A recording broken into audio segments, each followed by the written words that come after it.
Welcome to episode 45 of the interview series. Today's guest averaged 19 points per game. Looked at my stats. Her senior year of high school at Silver Creek High School in Longmont, and is also a fellow UCCS basketball alum, Lauren Wolfinger. Yes. Hello, Adam. Thank you for joining us. Absolutely.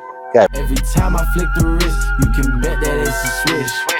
Realtor for hoopers, welcome to the main event. I'ma give the people what they ask for. Whole squad moving like a task force. We move with military precision, accomplishing any mission. In 2020 division, just don't see no competition, don't see no opposition. We on top of the game, we not one and the same. I'm Stephen Curry, the range, I Allen I with the cross. I'm Kobe Bryant, the fade. I'm one that's calling the plays. Now what else more can I say? Well, the first question we always start everyone off with, and you can go as deep as you want, is tell us your basketball story. All right. Well, I will not go too deep. It does feel long when you start at 5, right? Yeah. But simple as that. Born in Boulder County, Colorado. So YMCA basketball. Actually played with boys a year older, starting that young. As most girls do. Yeah, well, I think if you're aggressive and can play, it was a natural spot that worked out. And then transitioned into playing more with girls. I went to a little Lutheran school, so I did play on the Lutheran basketball team there, which actually does have circles all the way now to my coaching career. Crazy. All right. With some fun personalities if we want to get into that. But yeah, so I played I was a camp kid and a rec center kid more than anything. So I did the team basketball, playing with girls. We actually moved to Texas for one random year where I got some really competitive action in 6th grade. And then when we came back is when the feeder stuff started. So Silver Creek High School was already created. Gold Crown was already created. So you mainly had the feeder teams. And that's when the grade above me was really strong and my grade not as much. And so that's where I learned to make others around me better. But then moving into those next years in high school, I was a freshman when the girls above me were pretty good and got put on varsity. And so we had a couple years there of just really strong basketball. And that's when we would have gone. When I was a junior, we went to the state championship against Broomfield, who was very good in those years. I mean, they've always been good, but they won 5 state championships in a string in those years. So played against them. And then you get to the senior year, which you mentioned, where some of those stats go up for me. And I think I was 2nd leading scorer in the state behind Chucky Jeffries, who I very much respect for. I mean, she went to play at CU and didn't know her in high school, but just sizing people up. And you know, I feel honored to be on the list with her. And we had a great senior season, you know, in terms of losing our whole roster and just trying to be competitive. And then I never played club basketball. So that's where I was getting a lot of my reps in at, again, a really strong camp called Donaty Basketball Camp every summer that I went to up in Estes Park, Colorado. And then, Longmont Rec Center and Lafayette Rec Center, where one of my best friends lived and went to Centaurus High School. And there was actually, I'll mention the Puckett family there because there was about 12 Pucketts that went to Centaurus High School. And so I played, so it was always boys. I mean, there was girls too, but a lot of men and a lot of boys are a part of my story, even if that was playing open gyms at Silver Creek High School against a lot of the boys. Bob Banning, he would love a shout out. He's been a high school coach in Colorado for decades now.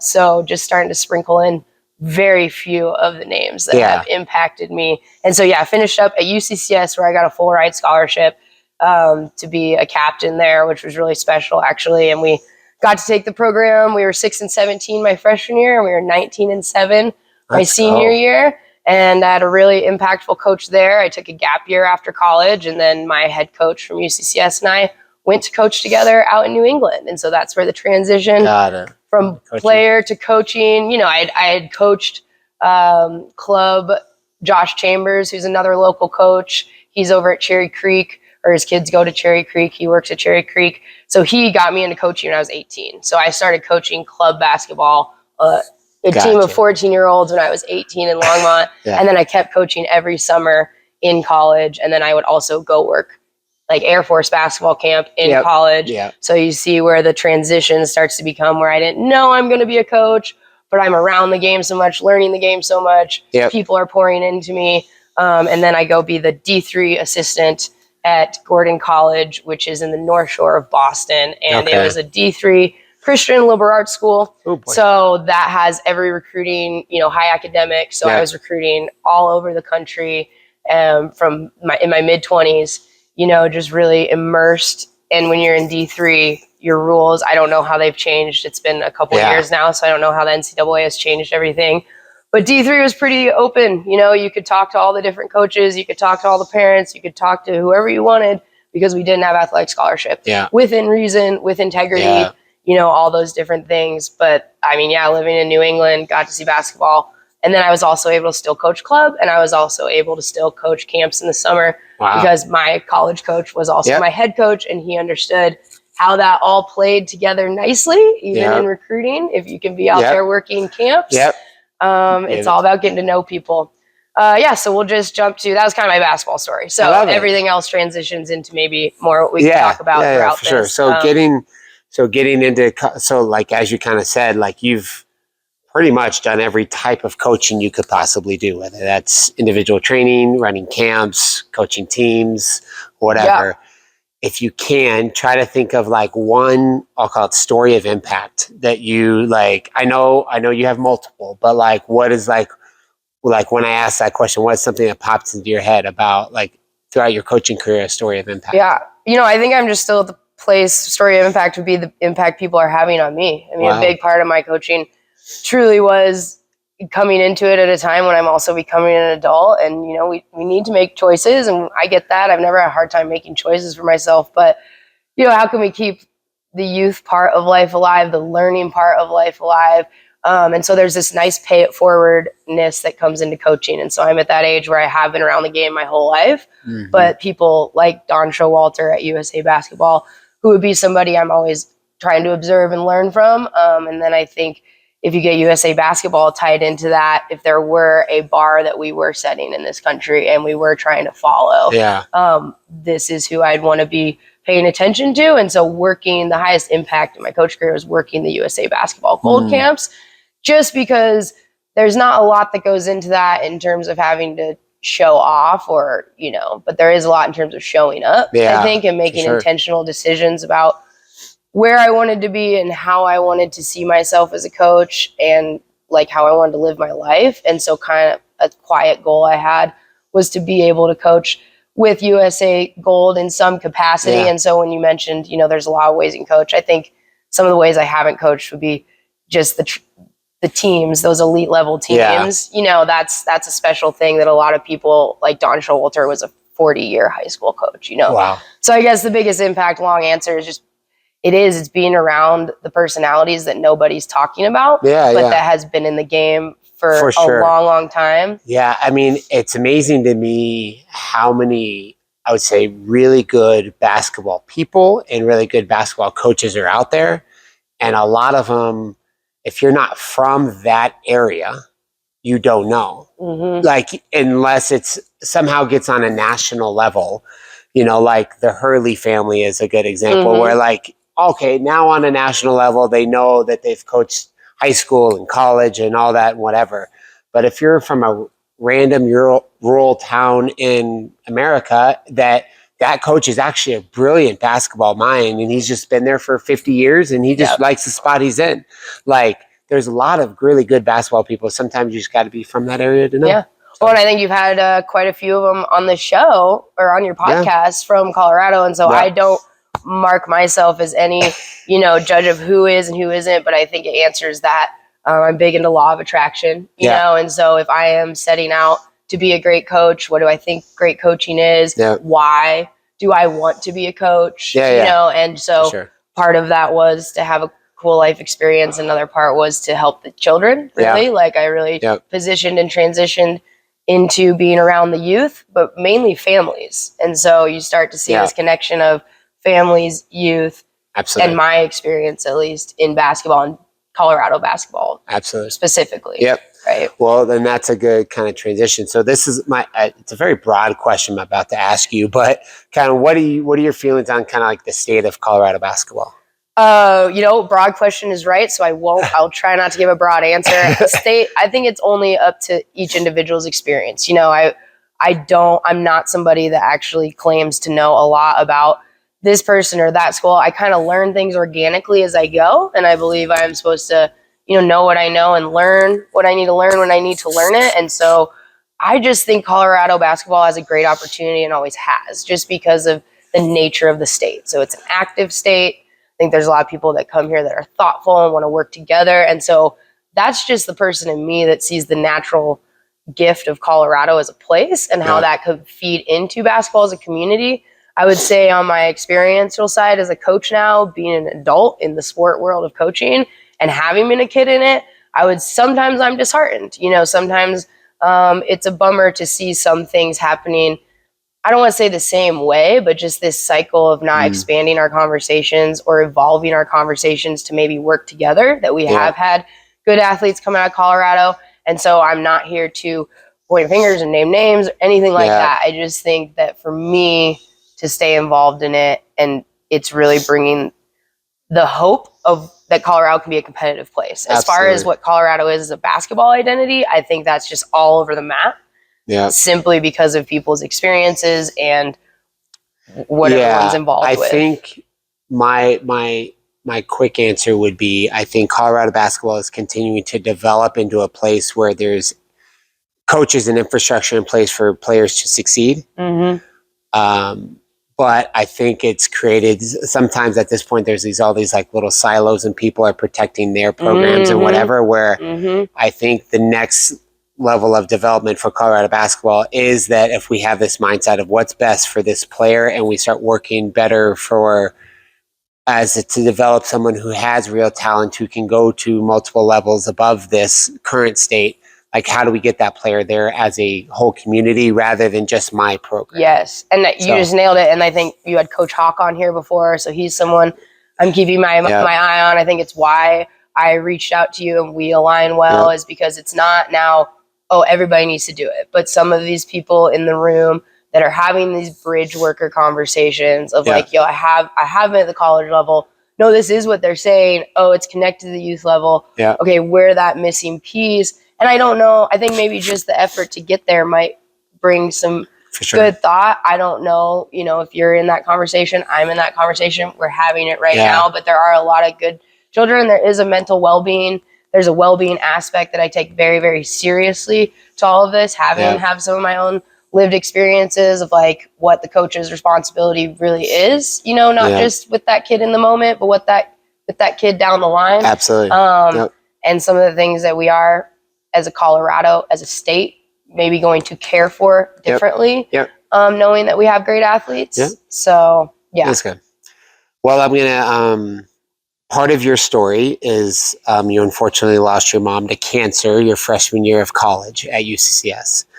So an interesting question that I thought to ask you is like, what would you think your mom would say to you or think of kind of where you are at today, or I think it's like, moments? What would you want her to know? What would you want her to know? Which anybody that's out there that's dealt with losing people, maybe I'm a very specific person, but it does, everyone talks about the grief journey, but when you lose somebody at 18 and then just recently lost my father 2 years ago, for me, it's that, okay, is this my life? Is my life grief, or am I experiencing life? And at this time I'm experiencing grief. So I've become pretty specific with my words in my process. Absolutely. Right. And so, I think when you just say, what would you want her to know? That I know she's here, that I notice her, that I have observed the ways that she can still be around, making an impact. And of course, I think it's that's where I get specific because of some of my beliefs. When we ask, what do we want them to know? It's almost hard for me to answer that honestly, because I know they know. I have the belief that there is, and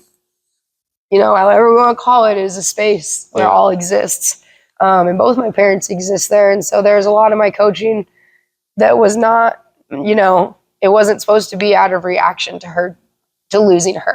Right. But then there was this place where, as I have become an adult woman, and that's where you'd really need your mother's influence the most, or I'm missing it the most. I'm taking the pressure off. A lot of her life, there was a lot of pressure on all parents' lives, right? I witnessed a lot of pressure, like that part of parenting.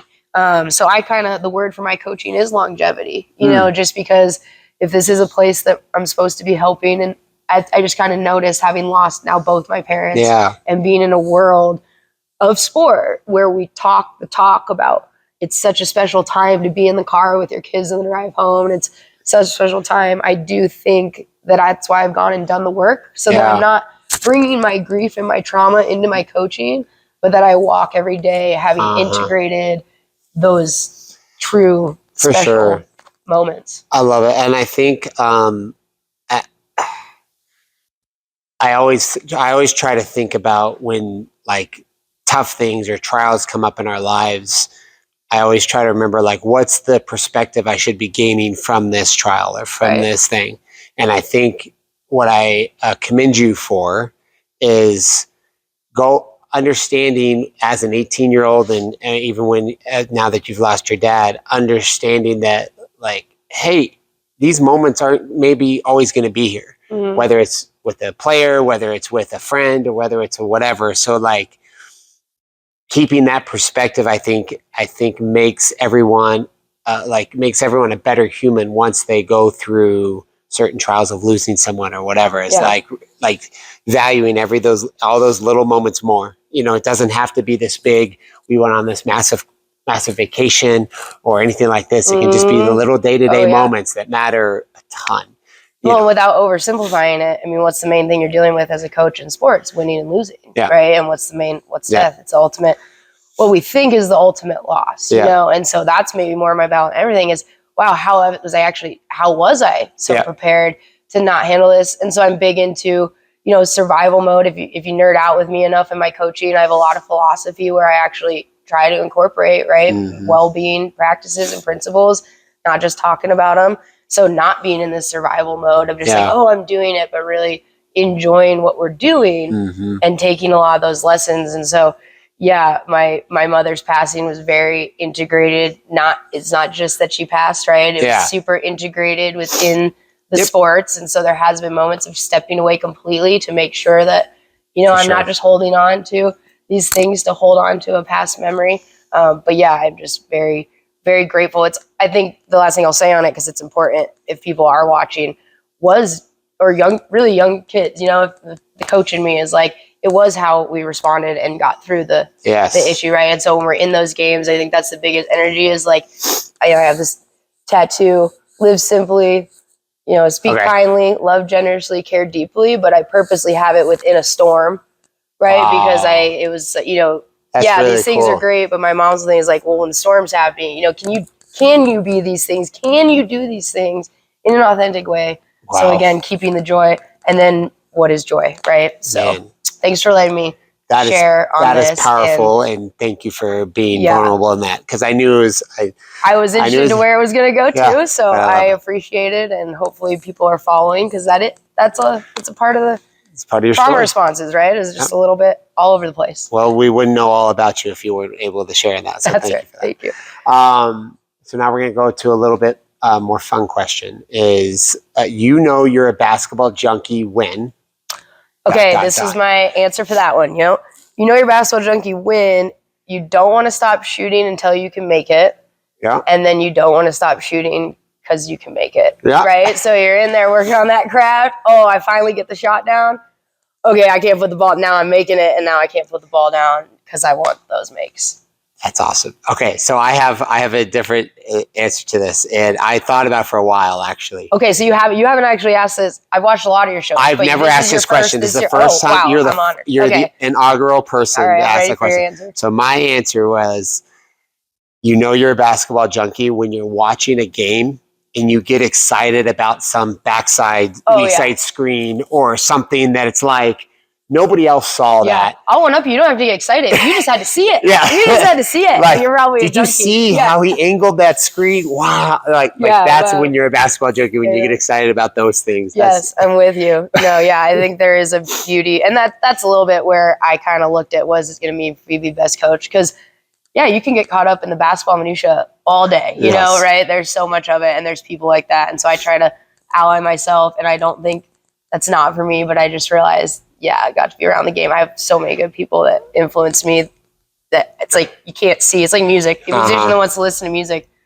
and can hear all the chords. You know, there's some basketball games like you just can't watch because It's ruined. No, just I love it. All right, so 2 final questions. The second to last one is, you've shared a lot in your story, whether it's in this interview or anywhere else, but like, what is one thing you want people to take away from your story? Yeah, just the mind, body, spirit approach. Having those in balance, not necessarily in equal, but staying really curious about that trinity. Basketball, in fact, was, if you go to the James Naismith Basketball Hall of Fame Memorial, it was years ago now, but that triangle is actually in the museum. And so I think whether it's life or that takeaway, just not giving up, not surrendering, but also in my story, I almost pushed. I was trained to push, and never take that breath, take that pause, take that moment. And so that balance of, if you haven't looked, maybe it's really mental and you haven't really focused on your body and learning a little bit more about your body, and maybe you're really into the body and the mental, but what is that spiritual for you? And it doesn't have to be what the world is talking about, but there is these 3 components that are talked about all over the place. So my takeaway would be, get curious about that mind, body, spirit connection. Wow. That's great. I love it. We'll leave it at that. All right. Last question. Sometimes it's the hardest. You got to pick one thing. What is your favorite thing about hoop? Oh, it's got to be the web of life it's created for me. The way that it's just shown up time and time again, the art in it, the energy in it, the choice to come back to it or leave it. Yeah. Right. So that's what basketball has been for me, separate from it just being a sport. So that's amazing. Meeting you. And let's give a shout out to Ty too. Yeah. We missed that. This is where you get to train, shoot some hoops. It's in Inglewood, Colorado. It's an awesome thing. You can come get a workout. You can come box here. You can get some shots up. He's renamed it Jughead Gym. It was a different name. I'm pretty sure he's calling it Jughead Gym. I love it. He's a great local Colorado. So it doesn't only have to be Colorado, but I'm really here for those Coloradans coming together, for sure. Building up our community. So can't thank you enough again for having me on, Adam. Well, Lauren, thank you for meeting you. Okay, shot time. Trick shot time, baby. Every time I flick the wrist, you can bet that it's a swish. Realtor for hoopers, welcome to the main event.